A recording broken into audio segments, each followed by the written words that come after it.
Honorable Speaker, sir, I now present my proposals on direct taxes. New Income Tax Act. In July 2024, I announced a comprehensive review of the Income Tax Act 1961.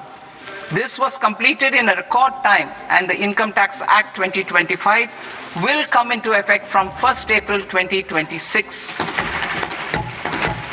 The simplified income tax rules and forms will be notified shortly, giving adequate time to taxpayers to acquaint themselves with its requirements.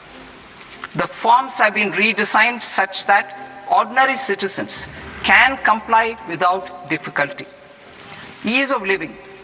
I propose that any interest awarded by the Motor Accident Claims Tribunal to a natural person will be exempt from income tax, and any TDS on this account will be done away with.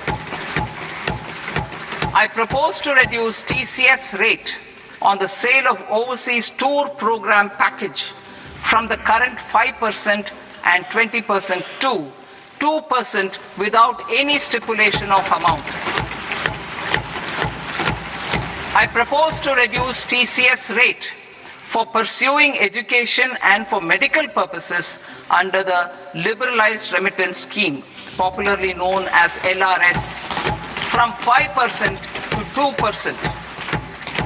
Supply of manpower services is proposed to be specifically brought within the ambit of payment to contractors for the purpose of TDS to avoid ambiguity. Thus, TDS on these services will be at the rate of either 1% or 2% only. I propose a scheme for small taxpayers wherein a rule-based automated process will enable obtaining a lower or nil deduction certificate instead of filing an application with the assessing officer. For the ease of taxpayer holding securities in multiple companies, I propose to enable depositories to accept Form 15G or Form 15H from the investor and provide it directly to various relevant companies. I propose to extend time available for revising returns from 31st December to up to 31st March with the payment of a nominal fee. I also propose to stagger the timeline for filing of tax returns. Individuals with ITR 1 and ITR 2 returns will continue to file till 31st July, and non-audit business cases or trusts are proposed to be allowed time till 31st August. TDS on sale of immovable property by a non-resident is proposed to be deducted and deposited through resident buyers and his or her PAN-based challan instead of requiring a TAN, which is a temporary accounting number.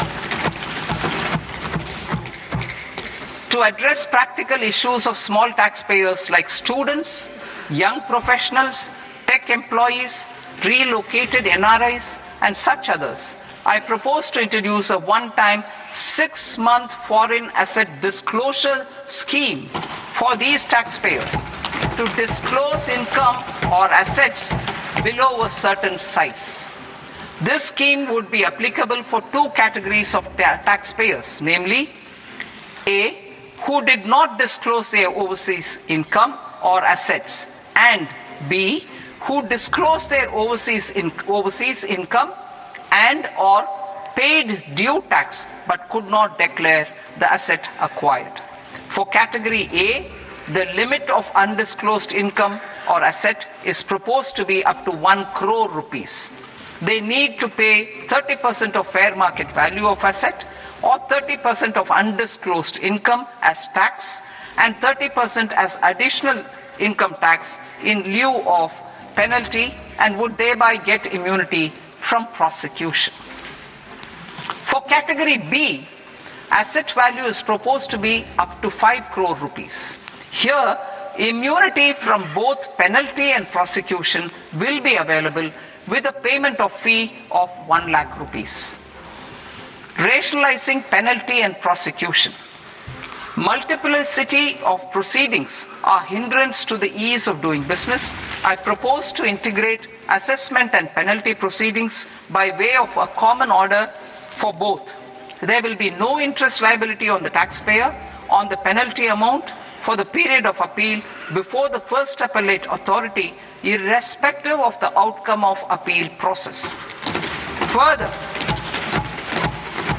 quantum of prepayment is being reduced from 20% to 10% and will continue to be calculated only on core tax demand.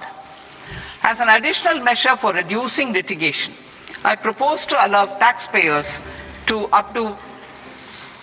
update their returns even after reassessment proceedings have been initiated, and an additional 10% tax rate over and above the rate applicable for the relevant year.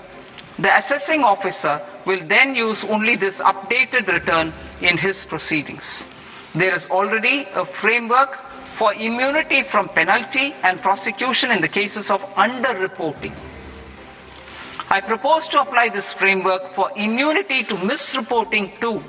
However, in such a case, the taxpayer will need to pay 100% of the tax amount as an additional income tax over and above the tax and interest due. Penalties for certain technical defaults, such as failure to get accounts audited, non-furnishing of transfer pricing audit report, and default in furnishing statement for financial transactions, are proposed to be converted into fee.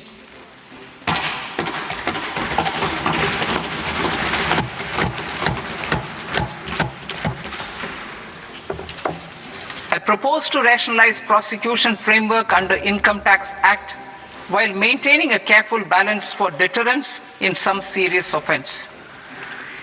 Non-production of books of account and documents and requirement of TDS payment where payment is made in kind are being decriminalized.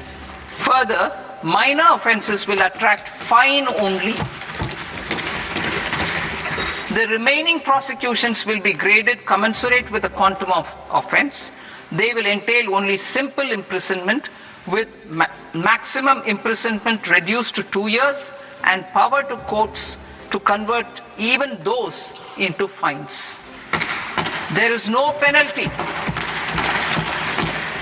There is no penalty presently for non-disclosure of non-immovable foreign assets with aggregate value less than 20 lakh rupees.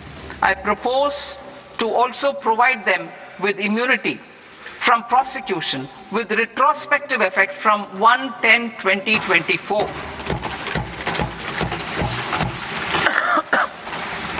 Cooperatives. Deduction is already allowed to a primary cooperative society engaged in supplying milk, oilseeds, fruits or vegetables raised or grown by its members. I propose to extend this deduction to also include supply of cattle feed and cotton seed produced by its members. I propose to allow inter-cooperative society dividend income as deduction under the new tax regime to the extent it is further distributed to its members. I further propose to allow exemption for a period of 3 years to dividend income received by a notified national cooperative federation on their investments made in companies up to 31/1/2026. This exemption would be allowed only for dividends further distributed to its member cooperatives. Supporting IT sector as India's growth engine. India is a global leader in software development services, IT-enabled services, knowledge process outsourcing services, and contract R&D services relating to software development. These businesses and their segments are quite interconnected with each other. All these services are proposed to be clubbed under a single category of information technology services with a common safe harbor margin of 15.5% applicable to all. The threshold for availing safe harbor for IT services is being enhanced substantially from 300 crore rupees to 2,000 crore rupees.